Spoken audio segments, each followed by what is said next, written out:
It's time to be critical again, and most people won't like it, despite the logical people who will understand it. What's up everyone, it's Q from Retro Q Gaming, and I want to talk about an announcement that was made earlier today that highlights a design flaw and one of the many criticisms of the Nintendo Switch. As usual with a video like this, I will open the video with the fact that yes, I have a Nintendo Switch since day one. I love my Nintendo Switch, I play it a lot. That doesn't mean I can't be critical of some of the downfalls, shortcomings of the system. So what is it in this case? Well, it's the internal storage.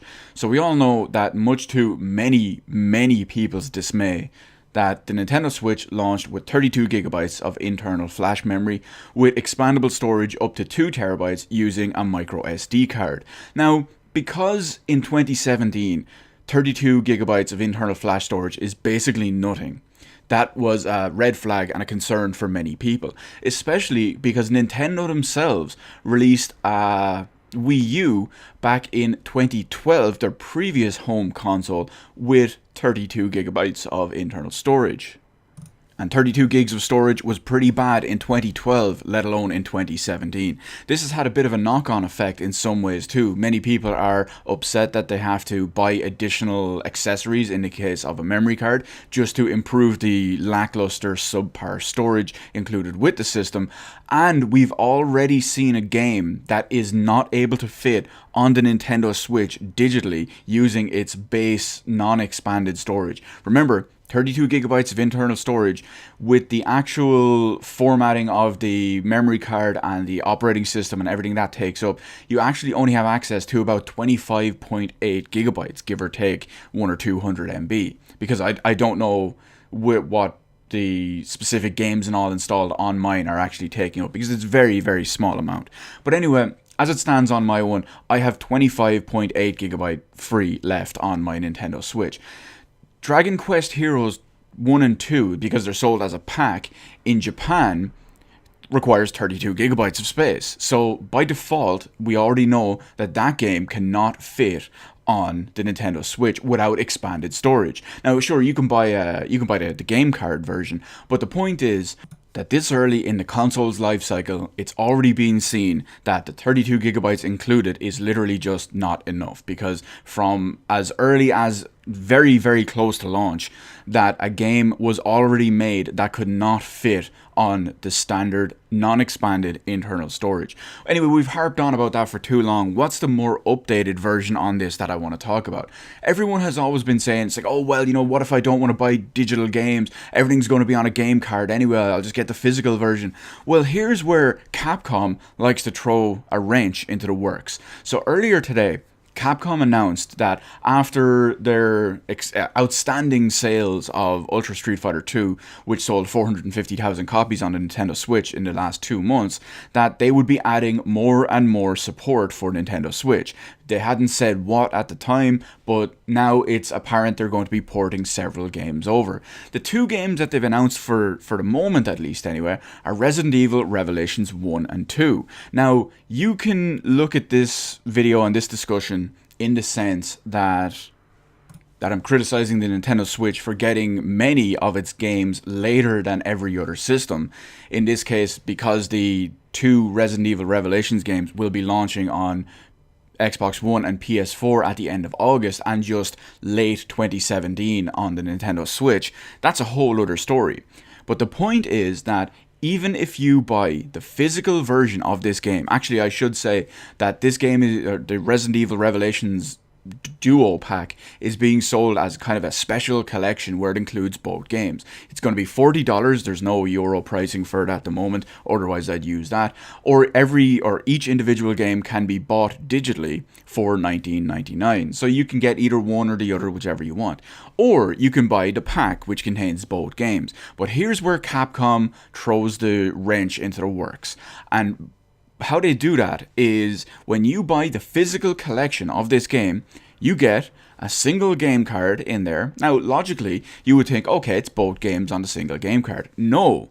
On the game card itself, you only get Resident Evil Revelations 1. There's also a code included in the box to download a digital version of Revelations 2. So that's right, there will be no proper physical game card version of Resident Evil Revelations 2. Now, why is that a big issue? Because some people will think, oh, I don't care, I'll just download that. Other games have done that in the past. But here's where it gets sketchy. Now, the big thing is that the previous, let's use the Nintendo, no, I was going to say the Nintendo Vita. Wow, someone would flame me alive for saying that. The PlayStation Vita. Okay, so let's look at the PlayStation Vita. I have the Final Fantasy X, X-2 HD Remaster Collection, whatever you want to call it, on PlayStation Vita. It comes with a Vita game card. On that card is Resident Evil 10. Resident Evil 10, wow. Although technically there have been more than 10 Resident Evil games. Final Fantasy X. And it came with a digital download code for Final Fantasy X-2. I had to stop for a second because I was going to say Resident Evil X-2, but Final Fantasy X-2. So that has done it on there. Now, by default, the original lines of PlayStation Vita didn't have internal memory, and Sony was lambasted and absolutely murdered alive. Well, you can't be really murdered dead, but they were beaten a, whatever you want to call it, whatever your preferred euphemism is, use that. They received a shitload of backlash because not only did the system not have internal storage at first, but they used proprietary, extremely overpriced memory cards. One of the things that essentially led to the downfall of the Vita. One of the many things. But even when they did add internal storage to a revised version of the Vita, it was only 1 gigabyte. Not enough for games, but it was mostly just so you could download or not download, but it could download DLC, small bits of DLC, maybe 1 or 2 small games, very, very small games for the Vita size. And just, it would allow you to do things like actually save your games onto the small 1 gigabyte of internal storage. And the Nintendo Switch is like that as well. 32 gigabytes is nothing, or we'll call it 29 gigabytes because of formatting issues and things like that. 32 gigabytes is nothing. And now if you buy this game or this collection, you are literally forced to use some of that, even if you buy a physical version of it.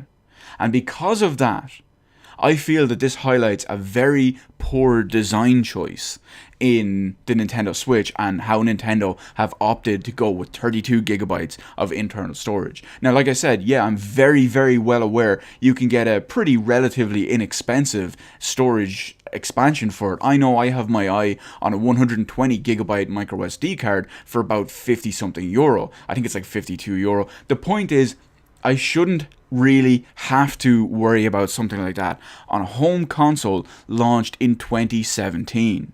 And I do want to bring up one other thing as well, is that when you look at a bunch of other games, both from high production studios as well as indie titles, many times they have cited Nintendo's game card cost for manufacturing reasons as price increases or whatever it is. Would this affect Resident Evil Revelations 2, or Resident Evil Revelations Pack, if you will? Because when you look at it, if they buy a smaller, if Capcom pay for a smaller capacity card to only fit 1 game on it, and then give the digital code for probably significantly less than the cost of a bigger card, or maybe no additional cost. So is that a knock-on effect we're seeing because of Nintendo's insistence on using their own proprietary game card? Remember, Nintendo have done this style of stuff before.